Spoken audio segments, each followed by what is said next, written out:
Marcos Jr. said this is his target as the country's agriculture chief. The president added that the government has been doing research and development, particularly on agri-technology, to lessen the country's reliance on imports. He also assured the public that they are preparing for crises like the looming El Nino to soften its potential impact on food supply. Kaya naman po ako, inappoint ko po ang sarili ko bilang kalihim ng Department of Agriculture dahil po lahat ng aming pag-aaral, lahat ng aming pagplano tungkol sa pagbangon ulit ng ating ekonomiya ay nandyan lagi ang agrikultura. At kung hindi maganda ang produksyon ng agrikultura, ay hindi natin mapapaganda ang ekonomiya.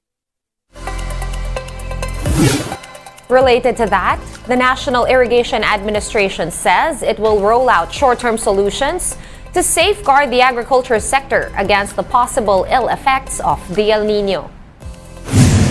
The NIA will implement the alternate wetting and drying technique in a bid to head off the possible depletion of water supply and losses in production.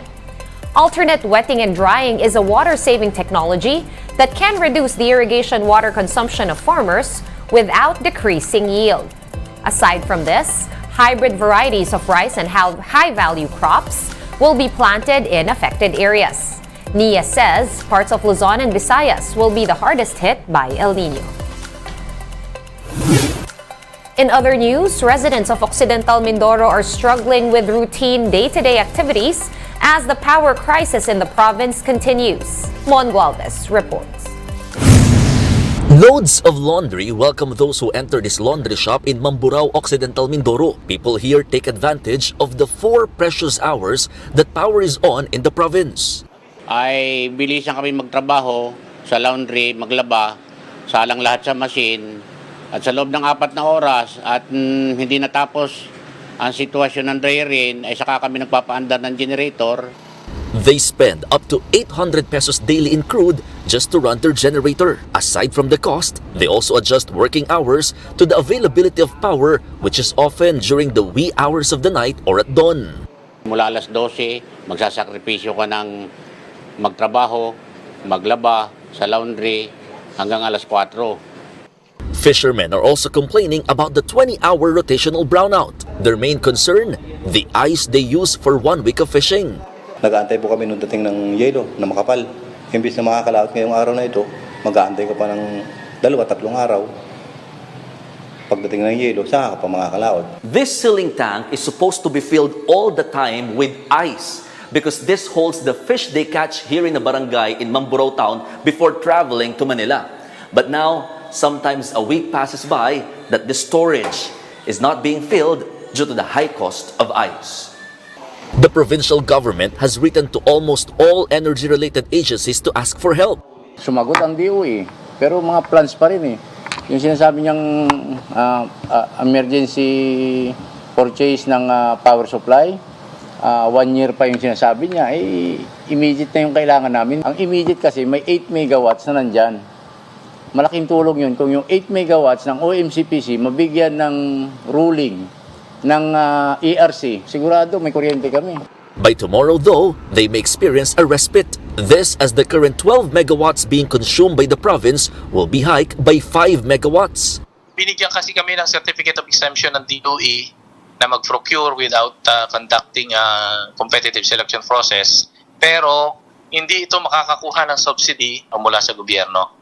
The problem now is, consumers will have to shoulder the cost of the extra load. This would guarantee them 2 to 3 hours of extra power supply. However, they will still be left with 17 hours of brownout per day because this still does not meet the province's daily demand of 30 megawatts. That's why the Occidental Mindoro government is now pushing for solar power. Hindi kung makaipon nga tayo ng mga nagsosolar ng 5 to 10 megawatts supply, malaking bagay yun. Sa halip na makikihati pa kami sa supply ng ng OMCPC, ay hindi na.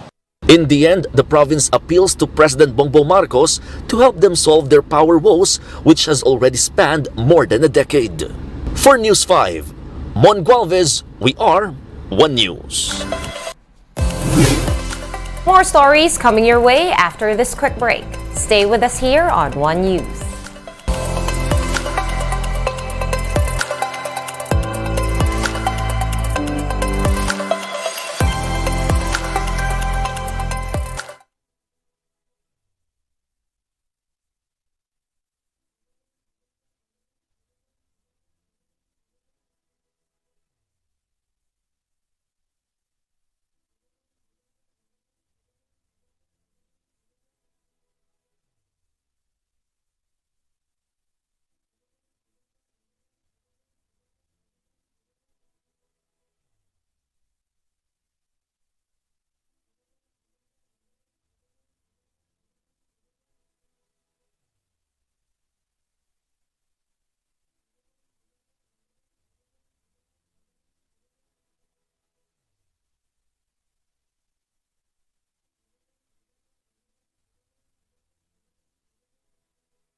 You're still watching One News Now. I'm Sean Yao.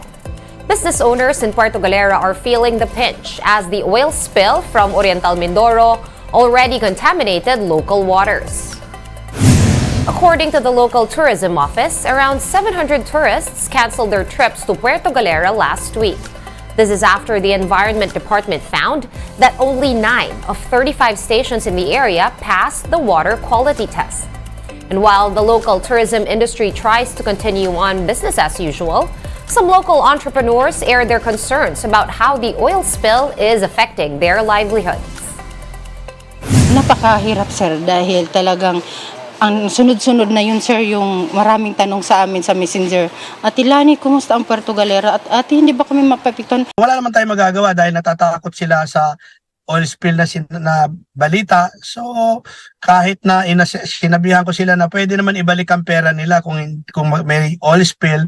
So, nangyari, talagang sila, natakot sila pumunta sa Puerto Galera. The Environment Department confirmed that the water quality in Puerto Galera deteriorated due to the oil spill. However, the agency did clarify that water quality is already a problem for the area even before the sinking of the oil tanker. Itong Puerto Galera, ito daan ito ng mga vessel, no, ng mga barko natin. So dumadaong patungo sa Kalapan yan. So based na sa ating water quality, even before the oil spill, talagang medyo hindi na sila pumapasa doon sa water quality. Nung nagkaroon ng oil spill, medyo nagpa-fluctuate yung kanya. Minsan nag-i-improve pa, pero bagsak pa din. Let's now take a quick look at today's other top stories. The Health Department clarifies that the 26 provinces under Alert Level 2 for the rest of April were not escalated from Alert Level 1. The DOH says these areas have been under Alert Level 2 since June of 2022. No province or city has also been escalated to Alert Level 2 from Alert Level 1 this entire year. The Land Transportation Office has extended the validity of registration of new motorcycles 200 cc's and below to 3 years. Under current procedures, the registration of motorcycles with engine displacements of 200 cubic centimeters and below are only valid for 1 year. This extension is in line with the LTO's goal to make processes more convenient for the transacting public. Oil companies are rolling back fuel prices this week. Effective Tuesday, April 25, the price of gasoline will be cut by 1 peso and 40 centavos per liter. On the other hand, diesel prices will be cheaper by 70 centavos per liter, and kerosene prices will be going down by 20 centavos per liter. One News Now will be back at 5:30 p.m. I'm Sean Yao. We are One News.